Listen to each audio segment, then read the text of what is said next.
నేను పుస్తకం చదువుకొని మాట్లాడలేదు సార్. అదే మీరు ఈ ప్రశ్న అడుగుతారని కూడా నేను అనుకోలేదు. అసలు నాకు ఆలోచనే లేదు అసలు. కానీ చాలామంది అనుకునేటువంటిది ఇది కేఏ పాల్ గారు పెడుతున్నారు. ఆయన కేఏ పాల్ గారు ఎవరు సార్? BC sir. అవును అవును. ఒక కాపు సార్. కేసీఆర్ గారు కులం ఏంటి సార్? అంతే కదా, ఆయన వెలమ. ఓ పక్క ఇళ్ళు సార్.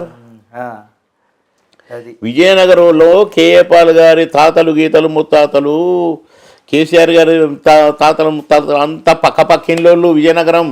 అంతేగాని ఆయన తెలంగాణ ఆయన కానే కాదు అసలు. పాపం కేసీఆర్ గారు తెలంగాణ కాదు సార్, సెటిలర్స్. వాళ్ళ పూర్వీకులకు సెటిల్ అయ్యారు. అంతే. సెటిల్ అయిన తర్వాత ఎక్కడ పొయ్యి పెడితే అక్కడ ఓనరే కదా సార్. పొయ్యి మంచం యాడుంటే అక్కడే మనది నేటివ్.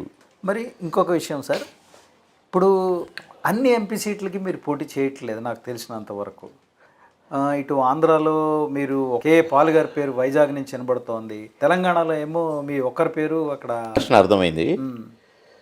కేఏ పాల్ గారికి కొన్ని ప్రాబ్లమ్స్ వచ్చినాయి, కొన్ని కోర్టు కేసెస్ వచ్చినాయి. ఆయన పుసుక్కున్న ఒక దాంట్లో ఇరుక్కున్నాడు.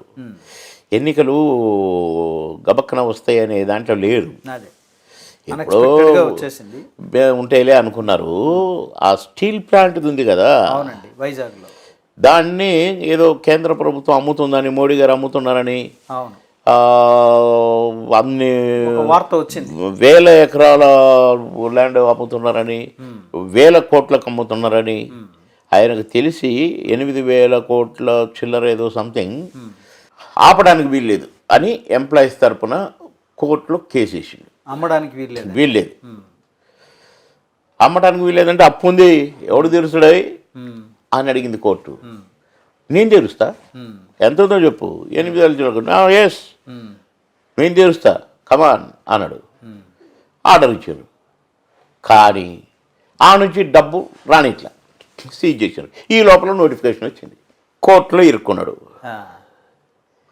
ఇవాళనే లాస్ట్ అయిపోయింది, పాస్ అయిపోయింది, మొన్న హియరింగ్ పాస్ అయింది. ఇవాళ మనీ తీసుకోవాల్సిందేనని ఏదో ఆర్డరు మొన్న వచ్చిందట, దానికి సంబంధించింది ఇవాళ హీరింగ్ పోయింది. ఇప్పుడు రాత్రి, అందుకనే రాత్రి 10 గంటలకు ఉరికిండి అక్కడికి. అలా ఆయన ఆర్గనైజ్ చేసుకోలేకపోయిండు. అంటే ఇక్కడ అక్కడ పోటీ చేయాలనే ప్లాను. కానీ రేవంత్ రెడ్డి గారు ఇక్కడ పెట్టకండి మీరు క్యాండిడేట్లను, ఎందుకంటే రేవంత్ రెడ్డి గారు సీఎం అవటానికి కూడా కేఏ పాల్ గారు చాలా హెల్ప్ చేశారు అని ఏదో నాకు చెప్పారు. నాకు చెప్పినట్టుగా నేను ఇప్పుడు చెప్పలేనులే, కానీ సహకారం ఉందని విన్నాను. పెట్టొద్దన్నారట, అక్కడ పోటీ చేయండి మీరు, కాకపోతే అలయన్స్ పెట్టుకోండి కాంగ్రెస్ అని కూడా అన్నారట.